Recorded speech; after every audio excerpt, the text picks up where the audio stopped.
गौर से सुनिए। Chief Justice of India DY Chandrachud ने मणिपुर के मुद्दे पर केंद्र सरकार को फटकार लगाते हुए क्या कहा, आपके स्क्रीन पर।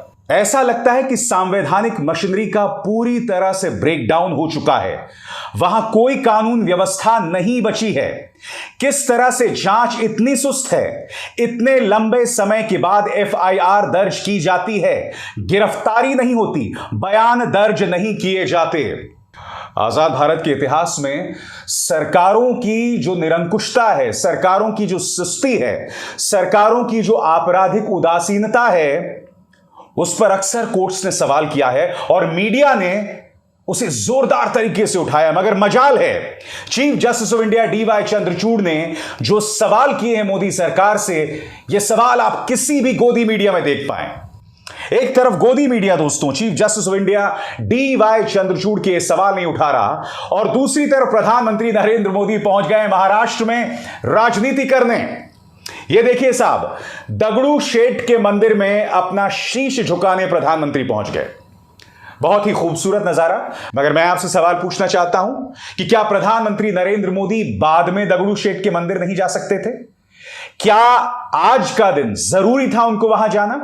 क्या आपको नहीं लगता कि प्रधानमंत्री नरेंद्र मोदी को ऐसे मौके पर मणिपुर जाना चाहिए? चलिए वो बात छोड़ दीजिए। प्रधानमंत्री नरेंद्र मोदी, उन्हें मिल रहा है लोकमान्य तिलक पुरस्कार। प्रधानमंत्री की प्राथमिकता क्या होनी चाहिए? एक तरफ Chief Justice of India DY Chandrachud कह रहे हैं कि वहां संवैधानिक ब्रेकडाउन हो चुका है, वहां कुछ नहीं चल रहा है, और प्रधानमंत्री या तो दगड़ू शेठ के मंदिर में शीश झुका रहे होते हैं, जिसके जरिए उन्हें समझ में आता है कि मुझे वोट्स मिलेंगे, छप्पर फाड़ वोट्स मिलेंगे। ठीक है, क्योंकि हिंदू अस्मिता के नाम पर इस देश के हिंदुओं को आप जो मर्जी चाहे पाठ पढ़ा सकते हैं प्रधानमंत्री। मगर मैं आपसे सवाल पूछना चाहता हूं, एक देश के प्रधानमंत्री होने के नाते आपकी जिम्मेदारी क्या है? लोकमान्य तिलक पुरस्कार लेना या मणिपुर जाकर वहां पर लोगों के दर्द पर मरहम लगाना? प्रधानमंत्री महाराष्ट्र सिर्फ इसलिए नहीं पहुंचे हैं कि वहां पर दगड़ू शेठ के मंदिर जाना है या वहां पर लोकमान्य तिलक पुरस्कार लेना। नहीं साहब, वहां पर एक ही मंच पर उनके साथ शरद पवार भी थे। यानी कि शरद पवार साहब को रिझाने की भी कोशिश की जा रही है। इसीलिए मैं उनके महाराष्ट्र दौरे को एक राजनीतिक दौरा मानता हूं। Chief Justice of India DY Chandrachud दूसरी तरफ तल्ख सवाल कर रहे हैं, और उनका एक एक सवाल मोदी सरकार के मुंह पर एक करारे तमाचे जैसा है। Chief Justice of India DY Chandrachud सवाल कहते हैं, घटना की तारीख क्या है मुझे बताएं। 0 FIR दर्ज करने की तारीख क्या है? नियमित FIR दर्ज करने की तारीख क्या है? वो तारीख जिस दिन गवाहों के बयान दर्ज किए गए, किस दिन CRPC की धारा 164 के तहत कोर्ट के सामने बयान दर्ज किए गए? और यह बताइए, गिरफ्तारी आखिर कब हुई?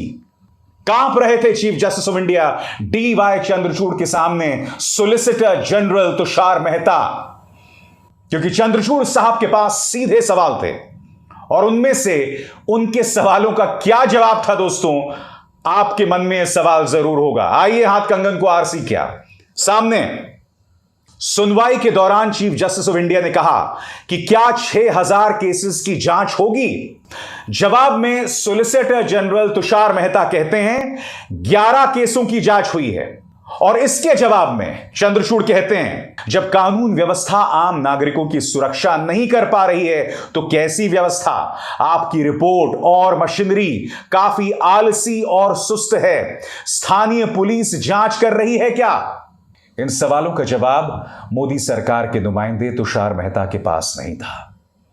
Chief Justice of India DY Chandrachud ने उन औरतों के बारे में भी सीधा और पॉइंटेड सवाल किया, क्योंकि उन औरतों की शिकायत क्या थी कि भीड़ के सुपुर्द उन्हें बीरेन सिंह सरकार यानी भाजपा सरकार की पुलिस नहीं किया था।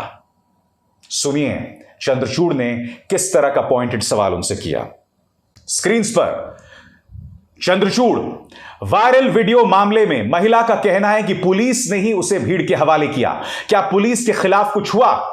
जवाब देखिए तुषार मेहता का, CBI आज ही वहां गई है, अभी इतनी जानकारी नहीं मिल पाई है।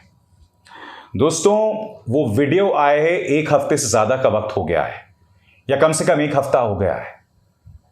मैं आपसे सवाल पूछना चाहता हूं, अब भी मोदी सरकार के नुमाइंदे कह रहे हैं अभी इतनी जानकारी नहीं मिल पाई है।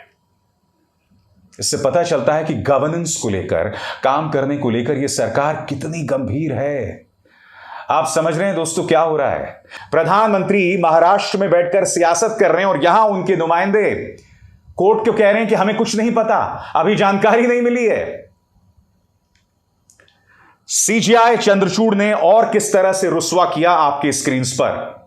बाकी 6,523 एफआईआर्स का क्या हुआ, उनकी जांच कौन करेगा?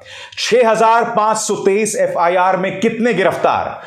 अब इसके जवाब में तुषार मेहता क्या कहते हैं? सवाल क्या था? 6,523 एफआईआर में कितने गिरफ्तार?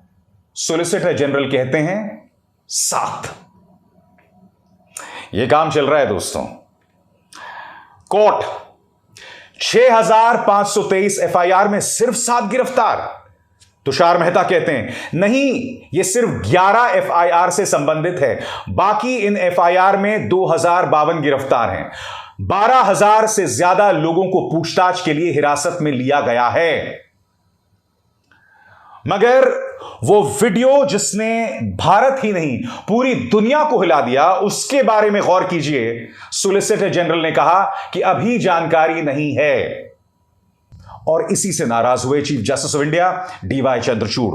उन्होंने कहा, Chief Justice of India DY Chandrachud ने कहा इनमें से कितने 6,500 में गंभीर आरोपों में शामिल हैं, यानी शारीरिक क्षति, संपत्ति की तोड़फोड़, धार्मिक स्थल, घर, हत्याएं, बलात्कार। उनकी जांच को फास्ट ट्रैक तरीकों से करना होगा। इस तरह आप लोगों में विश्वास पैदा कर पाएंगे। Chief Justice of India DY Chandrachud के साथ जस्टिस पारदीवाला भी थे। पारदीवाला साहब ने कहा, सरकार अलग अलग सारणी या सूची में बताए कि कितनी एफआईआर रेप और हत्या, लूट, डकैती, आगजनी, जान माल से नुकसान से संबंधित है। हमें यह भी जानना होगा कि कितनी एफआईआर में विशिष्ट नाम दिए गए हैं और अगर एफआईआर में नाम हैं तो उनकी गिरफ्तारी के लिए क्या कदम उठाए गए हैं।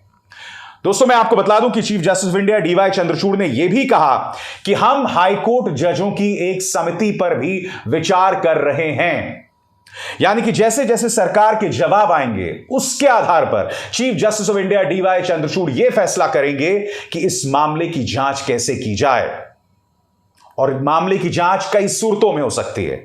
सरकार सीबीआई की जांच कर रही है, मगर जो पीड़ित हैं वो सीबीआई जांच का विरोध कर रहे हैं। उनका कहना है कि एक बार मामले की सीबीआई जांच शुरू हो गई तो मामला भटक जाएगा। Chief Justice of India DY Chandrachud कह रहे हैं कि इस मामले की जांच हाईकोर्ट जजों की एक बेंच भी कर सकती है, हाईकोर्ट जजों की एक टीम भी कर सकती है। यानी नहीं दोस्तों, चीफ जस्टिस ऑफ इंडिया ने कहीं ना कहीं सीबीआई पर भी एक अहम सवाल उठाया है जिस पर आपको गौर करना पड़ेगा।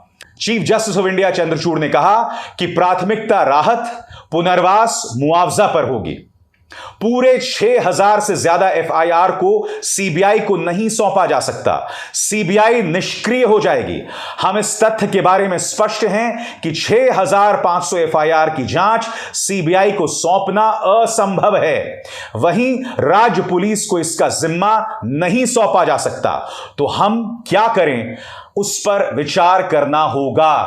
आप समझ रहे हैं दोस्तों कि Chief Justice of India DY Chandrachud को ना राज्य सरकार पर विश्वास है ना केंद्र सरकार पर, क्योंकि केंद्र सरकार जांच कराना चाहती है सीबीआई से।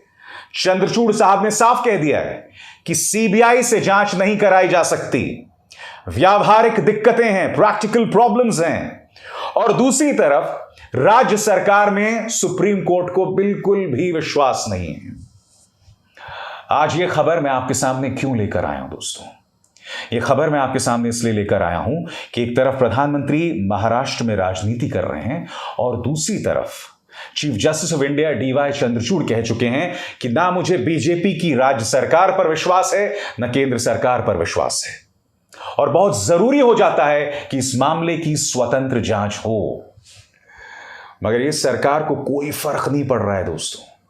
प्रधानमंत्री अब भी महाराष्ट्र में हैं, वहां पर राजनीति खेली जा रही है, वहां की राजनीतिक जमीन को उपजाऊ बनाने की कोशिश की जा रही है शरद पवार से मुलाकात करके।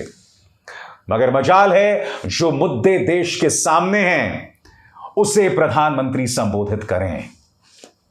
कितनी अजीबोगरीब बात है ना। बहरहाल आप खामोश रहें, आप कुंभकर्णी नींद सोते रहें, मगर इस मंच पर मेरा वादा है कि ये मुद्दे लगातार उठाता रहूंगा। अभिसार शर्मा को दीजिए इजाजत। नमस्कार।